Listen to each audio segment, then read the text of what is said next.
जो निर्दोष नागरिक हमारे वहां हमारे घर में घुस के जिन आतंकवादियों ने बुरी तरह से हमारे जो लोग शहीद हुए, हमारे नागरिक ऑपरेशन सिंदूर के दौरान हमारे जाबाज जो जवान शहीद हुए, मैं सबसे पहले विनम्रता के साथ श्रद्धा सुमन समर्पित करता हूं। माननीय उपसभापति महोदय, मैं कहूंगा हमारी उन बहनों का जिनके माथे का सिंदूर की कत्ल हुई है, मैं उनके लिए कहूंगा कि हम शर्मिंदा है। तुम्हारी मांग के सिंदूर की कत्ल करने वाले आज भी जिंदा है। हम शर्मिंदा है। हमने उपसभापति महोदय, आतंकवाद के नाम पे हमने कभी राजनीति नहीं की। आतंकवाद के नाम पे चाहे कुछ भी हुआ है, उपसभापति महोदय, हमने दलगत राजनीति से ऊपर उठ के देश के हित में हर वक्त जो भी सरकारें रही उनको समर्थन किया है। इसी पार्टी की सरकार रही।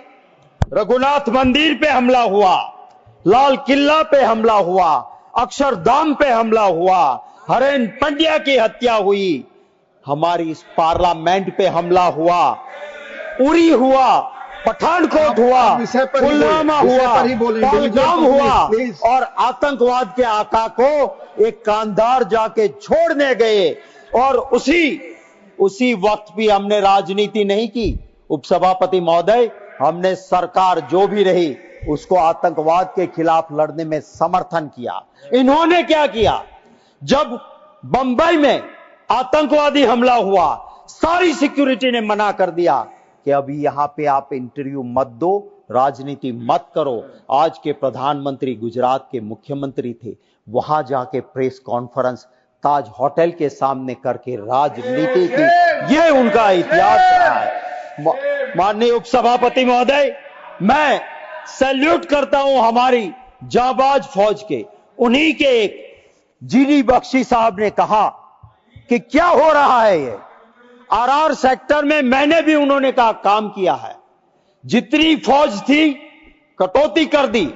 2 सेक्टर के लिए, जो एक सेक्टर में फौज रहती थी, अब 2 सेक्टर में बांट दी है। आतंकवादी घुसे, इसके लिए वजह है तो जीडी बख्शी साहब कहते हैं कि आपने फौज कम की है, उसी की वजह से ये हुआ है।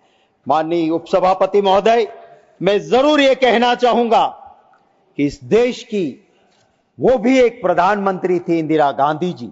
7वां बेड़ा अमेरिका ने कहा हम भेज रहे हैं। उसने कहा तुम्हें जो करना है कर लो, 7वां भेजो, 10वां भेजो, मेरे देश की जनता और हमारी फौज हम तय करेंगे कि पाकिस्तान के साथ हमें क्या करना है। झुके नहीं। माननीय उपसभापति महोदय, आज क्या हुआ? एक और अमेरिका का प्रेसिडेंट कुछ और कह रहा है, हमारे प्रधानमंत्री कुछ और कह रहे।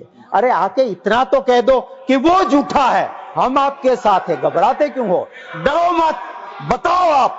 और आज उपसभापति महोदय, हालत यह है, दुख होता है हमको भी, सोशल मीडिया में चलता है। आपने सीज फायर, इसी हाउस में गृह मंत्री ने वहां बैठ के कहा था कि कश्मीर का जो हिस्सा पाकिस्तान के पास है उसको लिए बिना सीज फायर करना वो गलती थी। आपने क्यों किया भाई? क्यों हुआ ये? क्या करने की मजबूरी थी? सवाल तो ये था उपसभापति महोदय, जो चला सोशल मीडिया में कि पाकिस्तान ने कह दिया कि तुम्हारे दोस्त का वहां पोर्ट है, तुम्हारे दोस्त का वहां पावर स्टेशन है, उसको उड़ा देंगे और आप झुक गए। आपने सीज फायर कर दिया। ये हालत आज हुई है। और समय खत्म हुआ आपका। Please, Shrimati Mamata Thakur, not going on record. Shri Niranjan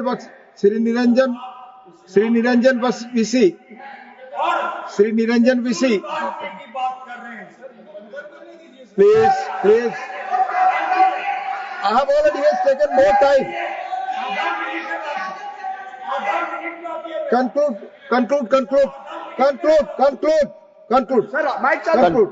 sir, मैं ये कहना चाहता हूं, मेरा टाइम भी है, अभी 15 सेकंड भी बाकी है। मैं यही कहना चाहता हूं कि सिंदूर अभी पूर्ण नहीं हुआ, अल्प विराम है।